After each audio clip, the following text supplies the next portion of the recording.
আল্লাহ আমার রব, এই রবি আমার সব। দামে দামে তুন মনে তারি অনুভব। তোমার দুনিয়াতে আমি যেদিকে তাকাই, অথই নিয়ামতে ডুবে আছি সবাই।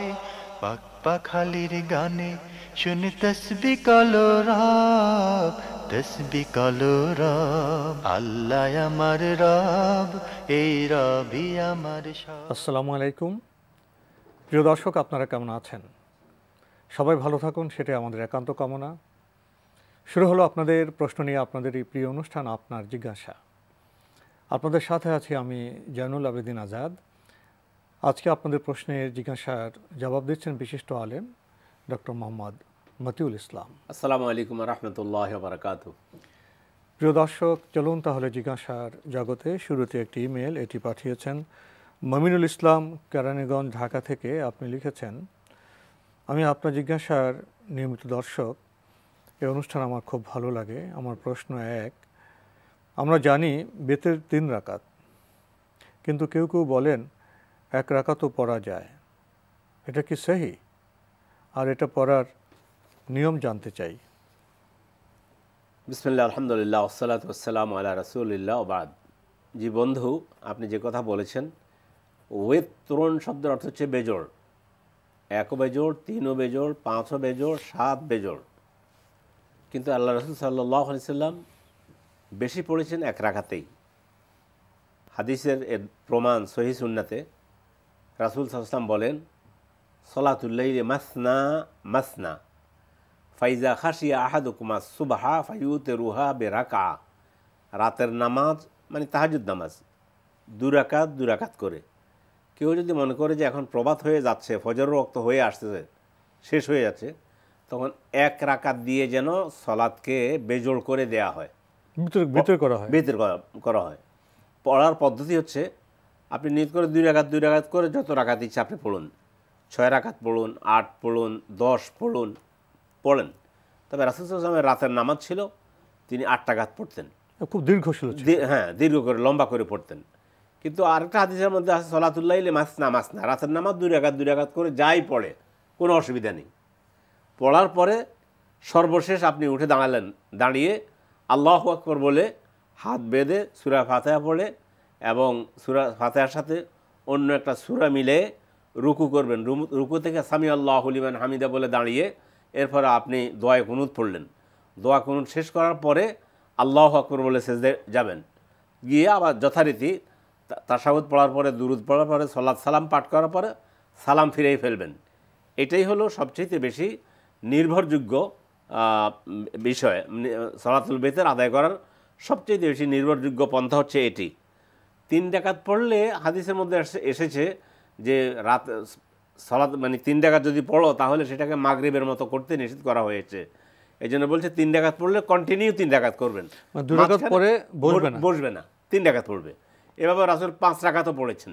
অতএব বিষয়টা 1 রাকাতও বেজোড়, 3ও বেজোড়, 5ও বেজোড়। আমরা রুকুর আগে বা পরে উভয় অবস্থা তো দোয়া কুনুত পড়তে পারবো, আগেও পড়তে পারবো, রুকুর পরেও পড়তে পারবো। রুকুতে গিয়ে রুকু থেকে উঠেও পড়তে পারবেন, অথবা রুকুতে যাওয়ার আগে মানে দোয়া কুনুত পড়ে রুকু করে সেজদা করে, দুইভাবে হবে, অসুবিধা নেই। 1 রাকাতও পড়তে পারবো, 3 রাকাতও পড়তে পারবো, বেতের নামাজ 5 রাকাতও পড়তে পারবো, 7 রাকাতও পড়তে পারবো। জি।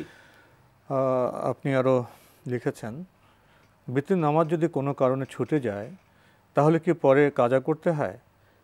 একটি বইতে পড়েছি পড়তে হবে, আরেকটি বইতে পড়েছি কাজা পড়তে হবে না। পড়াটাই উত্তম। কোনটা সহি?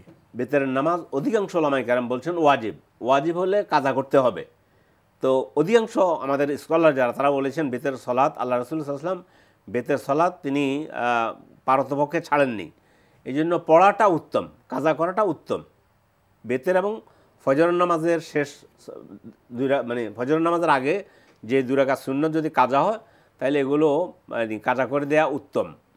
আর যারা একটা বইতে লিখেছে যারা যে কাজা করা লাগবে না, সেটা মানে বেতের নামাজকে সুন্নত মনে করে বলছেন যে না, সুন্নতের কোনো কাজা নেই। মানে দুইটা মতই আছে। দুইটা মতে আছে। জি। আপনি আরও লিখেছেন, জুমার নামাজে কোনো নির্দিষ্ট সূরা পড়তে হবে নাকি সূরা ফাতিহার সাথে যে কোনো সূরা মিলিয়ে পড়া যাবে? একটি বইতে পড়লাম প্রথম রাকাতে সূরা জুমা, দ্বিতীয় রাকাতে সূরা মুনাফিকুন পড়তে হবে। হযরত আবু হুরায়রা রাদিয়াল্লাহু তাআলা আনহু বলেন, রাসূল সাল্লাল্লাহু আলাইহি ওয়াসাল্লাম এভাবে নামাজ পড়েছেন। এর ব্যাখ্যা জানতে চাই। জি, ব্যাখ্যা তো কিছু নেই। সূরা জুমার মধ্যে যে কোনো সূরা দিয়ে নামাজ আদায় করলে নামাজ আদায় হয়ে যাবে, কোনো অসুবিধা নেই। তবে আপনি যেটা বলেছেন এটাও আছে। আবার সূরাতুল আ'লা, সাব্বিহিসমা রাব্বিকাল আ'লা আল্লাযী খালাকা ফাসাওয়া ওয়াল্লাযী কাদ্দারা ফাহাদা, এটা এই সূরা। এবং এর পরেরটা সূরা আল গাশিয়া, এটাও হালাতাকা হাদিসুল গাশিয়া, পরবর্তী সূরাটা। এই দুটা দিয়ে রাসূল সাল্লাল্লাহু আলাইহি সাল্লাম সহিহ সুন্নাহর মধ্যে এসেছে, আল্লাহ রাসূল অধিকাংশ সময় জুমার সালাত আদায় করার সময় তিনি প্রথম রাকাতে সূরাতুল আ'লা এবং দ্বিতীয় রাকাতে সূরাতুল গাশিয়া এটাও পড়েছেন। এবং কিন্তু যদি আপনি এটা না পড়ে কোরআনের যে কোনো অংশ পড়েন, কোনো অসুবিধা নেই, সালাত আদায় হয়ে যাবে। দর্শক, আমরা আরেকটি ইমেল পড়ছি। এটি পাঠিয়েছেন মোহাম্মদ আবু রায়হান, গাজীপুর, ঢাকা থেকে। আপনি লিখেছেন, সহিহ হাদিস ও দুর্বল হাদিস চিনব কিভাবে? সহিহ হাদিস বলা হয় মা রাওয়াহু আদলুন তাম্মুদ তবতে বিসনাদিন মুত্তাসিলিন মিন গায়রি শুযুযিন আও ইল্লাতিন কাদিহা। সহিহ হাদিস হচ্ছে ওই হাদিস যেটা বর্ণনাকারী পরম্পরায় একজন অপরজনকে মা রাওয়াহু আদলুন তাম্মুদ তবতে, মানে ন্যায়পরায়ণ লোকেরা যেটা বর্ণনা করেছেন। ন্যায়পরায়ণ বলতে ফরজ এবং ওয়াজিবের সঠিক সীমা মেনে চলেছেন। মা রাওয়াহু আদলুন তাম্মুদ তবত, মুখস্থ করে রাখার ব্যাপারে এবং লিখে রাখার ব্যাপারে যেভাবে শুনেছেন হুবহু ওইভাবে মুখস্থ রেখেছেন, হুবহু ওইভাবে লিখে রেখেছেন। মা রাওয়াহু আদলুন তাম্মুদ তবতে বিসনাদিন মুত্তাসিল, সনদটা থাকবে মুত্তাসিল, মানে এক পরম্পরায়, মানে যোগসূত্র থাকবে, জি, কোনো বিচ্ছিন্নতা আসবে না, বিচ্ছিন্নতা আসবে না। মা রাওয়াহু আদলুন তাম্মুদ তবতে বিসনাদিন মুত্তাসিল মিন গায়রি শুযুযিন। এবং এই সহিহ হাদিসের বিপরীতে, অধিকাংশ সহিহ হাদিসের বিপরীতে যদি কোনো আরেকটা হাদিস আছে সাংঘর্ষিক, তাহলে এইটা নয়, কোনো সাংঘর্ষিক হবে না। সহিহ হাদিস যেটা বলা হয়েছে এটার সাথে অন্য কোনো হাদিসের সাথে সাংঘর্ষিক কোনো কিছু হবে না এবং এটার মধ্যে ত্রুটি মুক্ত হবে। এই হাদিসকে সহিহ হাদিস বলে। আর সহিহ হাদিসের পরে হাদিস মানে যেই হাদিসের সনদের মধ্যে এই বৈশিষ্ট্যগুলো পাওয়া যাবে না, সূত্র নেই, বিচ্ছিন্নতা আছে, বা যিনি বর্ণনা করছেন তিনি বিশ্বস্ত নন, জি, বা তার স্মরণশক্তি দুর্বল ছিল, সেগুলোই হবে দুর্বল এবং মিথ্যা জাল বানোয়াট হাদিস হইতে পারে। মানে সনদ এবং মতন দুই দিক থেকেই ঠিক থাকতে হবে। জি জি, যেটার সনদের মধ্যে কোনো সনদে নেই। যেমন লাউলা কা মা খালাকতুল আফলাক, আপনি না হলে আসমান জমিন সৃষ্টি করতাম না, এটার সনদে নেই, সনদ নেই, এটা কোনো বর্ণনাকারী কিছু নেই, এটা চলে আসছে প্রবাদের মতো। তো এই জন্য সহিহ হাদিসে যে সংজ্ঞা দিয়েছি, এই সংজ্ঞার মধ্যে যদি কোনো ত্রুটি দেখা দেয়, যদি যিনি লিখে রেখেছেন স্মৃতিশক্তি কম হয়, তাহলে সেটাকেই দুর্বল হাদিস বলা হয়েছে। সেই হাদিসে দুর্বল হাদিস, এতটুকু আমরা বলতে পারি ইনশাআল্লাহ। এটা একটা শাস্ত্রের বিষয়, অনেক দীর্ঘ গ্রন্থ আছে, সেগুলো আমাদের সময় বের করে পড়ে নিতে হবে। এই ছোট্ট পরিসরে আমাদের পক্ষে আর বলা সম্ভব নয়। ভাই মোহাম্মদ আবু রায়হান, আপনি আরও লিখেছেন, নামাজের সঠিক নিয়ম কানুন কি? এটা তো একটা দীর্ঘ প্রশ্ন। জি, নামাজের সঠিক নিয়ম কানুন রাসূল বলে দিয়েছেন। রাসূল সাল্লাল্লাহু আলাইহি ওয়াসাল্লাম বলেছেন, সল্লু কামা রাআইতুমুনি উসাল্লি, আমি যেভাবে সালাত আদায় করছি তোমরা হুবহু সেভাবে সালাত আদায় করো। জানার জন্য বুখারী শরীফের সালাত অধ্যায় এবং মুসলিম শরীফের সালাত অধ্যায় এবং সহিহ গ্রন্থগুলোর মাধ্যমে সালাত অধ্যায় এগুলো দেখে নেবেন। আর বাজার একটা বই আছে রাসূল সাল্লাল্লাহু আলাইহি ওয়াসাল্লামের সালাত, আল্লাহ রাসূলের সালাত কিভাবে আদায় করতেন, নাসিরউদ্দিন আলবানী লিখেছেন এবং এটাকে এনএম সিরাজুল ইসলাম অনুবাদ করেছেন, অনেকে অনুবাদ করেছেন। এই বইটা আপনি পড়ে নিতে পারেন, তাহলে দেখবেন যে আপনি রাসূলের সালাত আদায়ের পদ্ধতিটা জেনে যাবেন ইনশাআল্লাহ। আমরা বেশ গুরুত্বপূর্ণ কিছু বিষয় জানলাম। প্রিয় দর্শক, এবার আমাদের হাতে একটি চিঠি, অনেকগুলো প্রশ্ন পাঠিয়েছেন বর্ণমালা স্কুল অ্যান্ড কলেজ, শনি রাখড়া, ঢাকা থেকে। আপনি জানতে চেয়েছেন সূরা ইখলাস 3 বার পড়লে কোরআনের সম্পূর্ণটা তেলাওয়াতের নেকি হবে, এই হাদিসটি কি সহিহ? হ্যাঁ, সূরা ইখলাসে কোরআনের 1/3 বলা হয়েছে, কোরআনের 1/3। তো কিন্তু কোরআন শরীফ পুরাটা পড়লে যে সওয়াব হবে, কারণ হাদিসের মধ্যে আসছে মান কারা হারফাম মিন কিতাবিল্লাহ ফালাহু হাসানা ওয়াল হাসানাতু বিআশরি আমসালিহা, লম্বা হাদিস। যে কোরআনের একটা বর্ণ পড়লো তার জন্য আল্লাহ 10টা নেকি দিবেন। আল্লাহ রাসূল বলেন, আমি বলি না যে আলিফ লাম মিম একটা বর্ণ, আলিফ একটা বর্ণ, লাম একটা বর্ণ, মিম একটা বর্ণ। ফলে এটা হলো সূরা ইখলাসের, এটা সহিহ হাদিস, সূরা ইখলাসের এটা মর্যাদা আল্লাহর কাছে, কেননা এখানে আল্লাহর তাওহীদ বর্ণনা করা হয়েছে। কেউ বলেছে হলো আপনার বিষয়ের যে সমৃদ্ধি, বিষয়ের যে মর্যাদা, জি, সেই মর্যাদার দিক থেকে তাওহীদ, রিসালাত এবং আখিরাত, তোর মধ্যে এই সূরাটাতে তাওহীদ সম্পর্কে আলোচনা করা হয়েছে বিধায় কোরআনের 1/3 বলা হয়েছে। তবে পুরো কোরআন না পড়ে আমি শুধু ইখলাস পড়লাম, পুরো কোরআন পড়া সওয়াব হয়ে যাবে, বিষয়টা এমন নয়। পুরো কোরআন পড়ার মধ্যে সওয়াব আছে, তবে সূরা ইখলাসকে কোরআনের 1/3 বলা হয়েছে বিষয়ের দিক থেকে। আপনি আরও লিখেছেন, রেগুলার করা নফল ইবাদতটি নাকি মেহমানদারি, কোনটি আগে গুরুত্বপূর্ণ?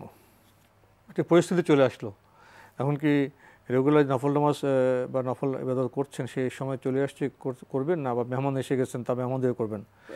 এমন কোনো ইসলামের ইবাদত নেই যেটা ছেড়ে দেওয়া যাবে না।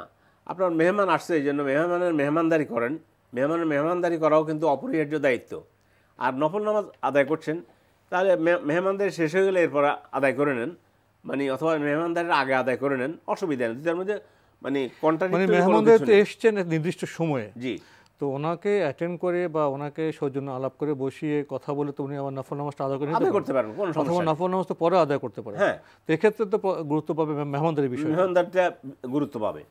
আপনি আরও লিখেছেন, মাহরামের কাছে প্রয়োজনীয় জিনিস না চেয়ে আল্লাহ তাআলার কাছে সালাতুত হাজত পড়ে দোয়া করতে থাকা কি পরহেজগারিতা?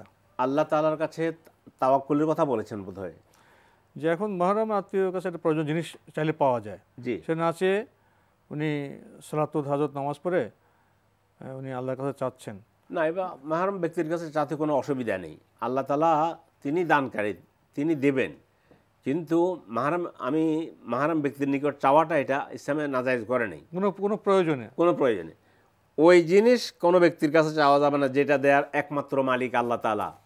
এছাড়া আমার কিছু টাকার প্রয়োজন, আমার কিছু টাকার প্রয়োজন, এখন আমি আপনার কাছে বলতে পারি যে ভাই আমি একটু সমস্যায় পড়েছি, আমাকে কিছু টাকা দেন, বা আমার একটা জিনিসের এই মুহূর্তে প্রয়োজন, জি এই মুহূর্তে প্রয়োজন, এটা আমাকে দেন। এটা তো ইসলাম উৎসাহিত করেছে ইসলাম, এটা তো সওয়াবের কাজ। হাদিসের মধ্যে যেভাবে বলেছে চমৎকার, লাউ তাওয়াক্কালতুম আলাল্লাহি হাক্কা তাওয়াক্কুলিহি লা রুজিকতুম কামা ইউরজাকুত তায়রু তাকদু খিমাসান ওয়া তারুহু বিতানান। আল্লাহর উপর তাওয়াক্কুল যদি করার মতো তাওয়াক্কুল করতে, তাহলে আল্লাহ মানে পাখিকে যেভাবে খাওয়ান, খালি পেটে নিজের নীড় থেকে বেরিয়ে যায়, ভরা পেটে ফিরে আসে, কিন্তু সে সেখানে গিয়ে মারা লাগছে। এই জন্য দুনিয়ার জাগতিক মানুষের কাছে গিয়ে আমি চাইবো, এই চাওয়াতে আল্লাহর উপর তাওয়াক্কুলের কোনো কমতি হবে না। তাওয়াক্কুল তো আমি সর্বাবস্থা করব, আল্লাহর কাছে চাইতেও থাকবো। আল্লাহ তো আমার অনেক কিছু দিয়েছেন, কিছু দেননি, যেটা দেননি সেটা আমি চাইবো, স্বাভাবিক জীবনযাপন করবো, জীবনকে কঠিন করবো না। আমি সমাজের লোক, হ্যাঁ, আল্লাহ রাসূল নিজে চেয়েছেন ইহুদিদের এবং নিজের মানে একটা জিনিস বন্ধক রেখে ইহুদি থেকে আল্লাহ রাসূল মানে তিনি ঋণ করেছেন। তো এগুলো চাওয়া যাবে, ঋণ চাওয়া যাবে এবং অন্যান্য করা যাবে। মানে আপনি সালাতুল হাজাত পড়লেন, ঘরে বসে রইলেন, কোনো কিছু আসলো না, বিষয়টা এটা তাওয়াক্কুল নয়।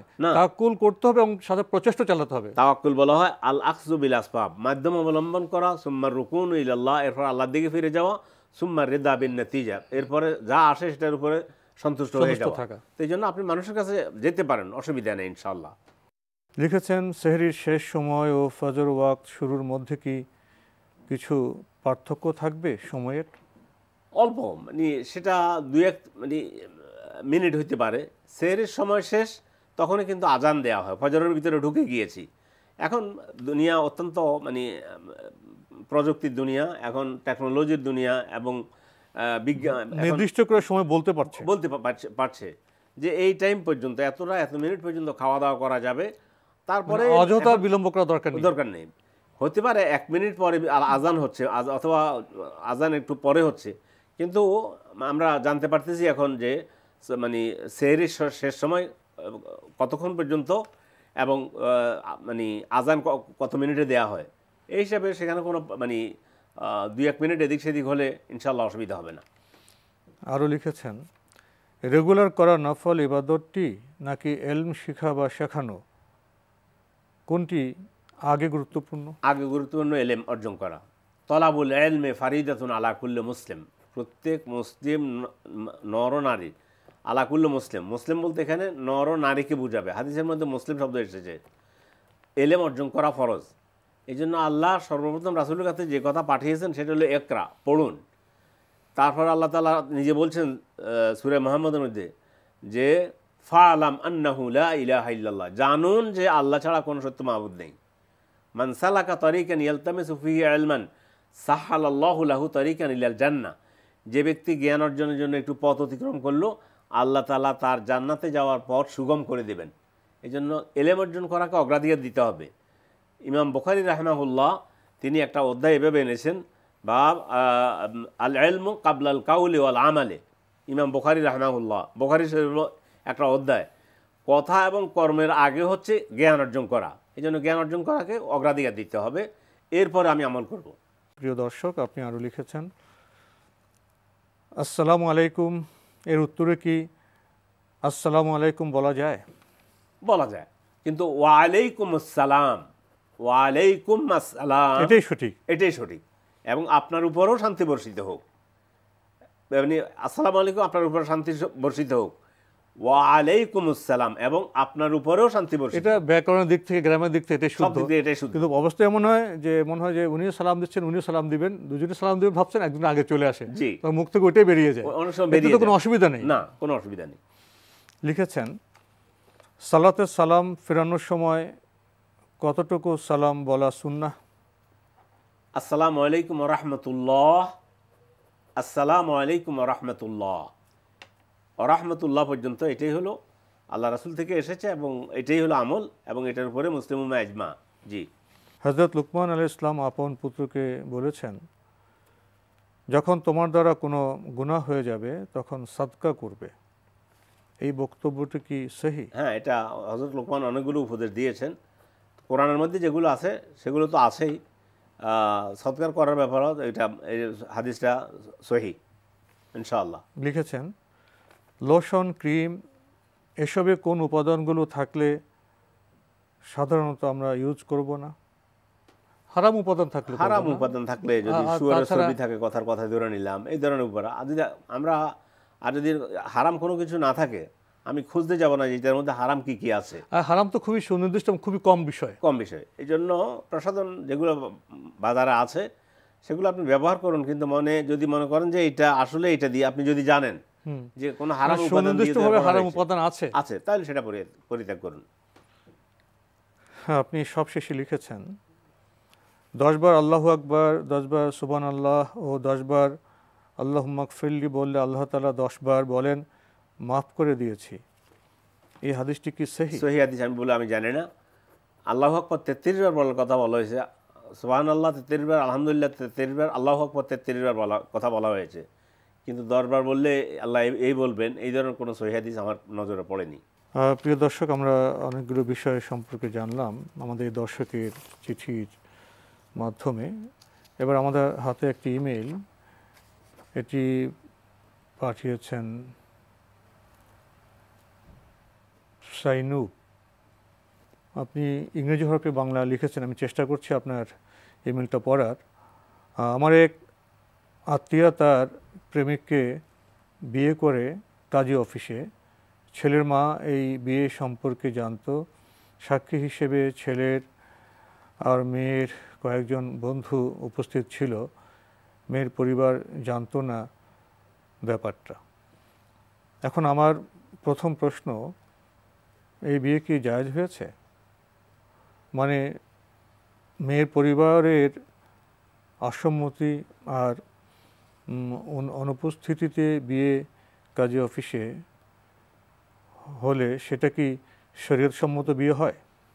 জি না, মেয়ের গার্ডিয়ান, অভিভাবক বিয়ে সম্পর্কে জানতে হবে এবং জেনে তাদের সম্মতিক্রমে বিয়ে হতে হবে। ছেলের গার্ডিয়ান না জানলে ছেলে যদি বিয়ে করে বিয়ে হয়ে যাবে, কিন্তু মেয়ের গার্ডিয়ানের ব্যাপারে বলা হয়েছে, এই যা নাকাতিল মারাতু বেগাইরে ইজনে ওয়ালিয়্যিহা ফা নিকাহুহা বাতিলুন বাতিলুন বাতিলুন। যদি কোনো মেয়ে নিজে বিয়ে দেয় অভিভাবকের অনুমোদন ছাড়া, মেয়েরও আবার অনুমোদন নিতে হবে। বাবা যদি ইচ্ছা করে জোর করে মেয়েকে অন্যখানে বিয়ে দেয় সেটা নয়, মেয়ের গার্ডিয়ানের অনুমতি লাগবে, মেয়েরও অনুমতি লাগবে। দুই অনুমতি একটা সমন্বয় সাধন করে বিয়ে করতে হবে। যদি মেয়ের পরিবারের কেউ অনুপস্থিত থাকে, শুধু মেয়েই আছে, তাহলে এই বিয়ে জায়েজ হবে না। আমরা একবারে অনুষ্ঠান শেষে চলে এসেছি। এই প্রসঙ্গে আরেকটু বিষয় রয়ে গেছে, যদি আমরা সংক্ষেপে জবাব দিতে পারি। বিয়ে শেষ হবার পর মুহূর্ত থেকে দুজন আলাদা, কোনো রকমের সম্পর্ক গড়ে ওঠেনি তাদের মাঝে। ছেলে এখন অন্য এক মেয়েকে বিয়ে করে পরিবার সহ ভালো আছে। আমার আত্মীয়া ডিভোর্স চাইলে সে দেয় না, তার কথা সে সম্পর্ক ভাঙবে না, আবার ঠিকমতো চালাবেও না। তো এখন এই অবস্থায় আমার আত্মীয়া কি করবে? সালিশের মানে কাছে যাওয়া, অথবা মেয়ে প্রথম তালাক চাইবে, তাও যদি তালাক না দেওয়া হয় তাহলে সালিশ ডাকবে, উভয় পক্ষ থেকে সালিশ পাঠাবে, তারা এটা সিদ্ধান্ত নেবে। আর না হলে আইনের আশ্রয় নিলে মানে বিচারক কোর্টে যাবে। হ্যাঁ, কোর্টে যাবে। ছেলে তো অন্যায় করছে, সে বিয়ে করে দায়িত্ব পালন করছে না, আবার আরেকজনকে বিয়ে করেছে, হ্যাঁ, আবার তাকে তালাকও দিচ্ছে না, ছেলে তো অন্যায় করছে। তখন এখন তো মেয়ে কোর্টে গিয়ে তালাক নিয়ে নিতে পারে। অবশ্যই কোর্টে যাবে, এবং কোর্টে গিয়ে সেখানে বিচারক তাদের মধ্যে করে দেবে, ডিভোর্স করে দিবে দুজনের। তো আজকে আমাদের এখানে শেষ করতে হচ্ছে। আপনাকে অনেক ধন্যবাদ। ধন্যবাদ আপনাকেও। প্রিয় দর্শক, চিঠি লিখুন, প্রশ্ন পাঠান আমাদের ঠিকানায়। পরিচালক আপনার জিজ্ঞাসা, এনটিভি, বিএসসি ভবন, 7ম তলা, 102 কাজী নজরুল ইসলাম এভিনিউ, কারওয়ান বাজার, ঢাকা 1215। আপনারা ইমেলও করতে পারেন। আমাদের ইমেল অ্যাড্রেস আপনার জিজ্ঞাসা @ntvbd.com। দর্শক, আপনারা আমাদের অনুষ্ঠান এনটিভি অনলাইনেও দেখতে পারবেন। ভিজিট করুন www.ntvbd.com। দর্শক, আপনারা সবাই নিরাপদে থাকুন, থাকুন শান্তিতে। আসসালামু আলাইকুম। আল্লাহ আমার রব, এই রবি আমার সব, দামে দামে তুন মনে তারি অনুভব। তোমার দুনিয়াতে আমি যেদিকে তাকাই, অথই নিয়ামতে ডুবে আছি সবাই।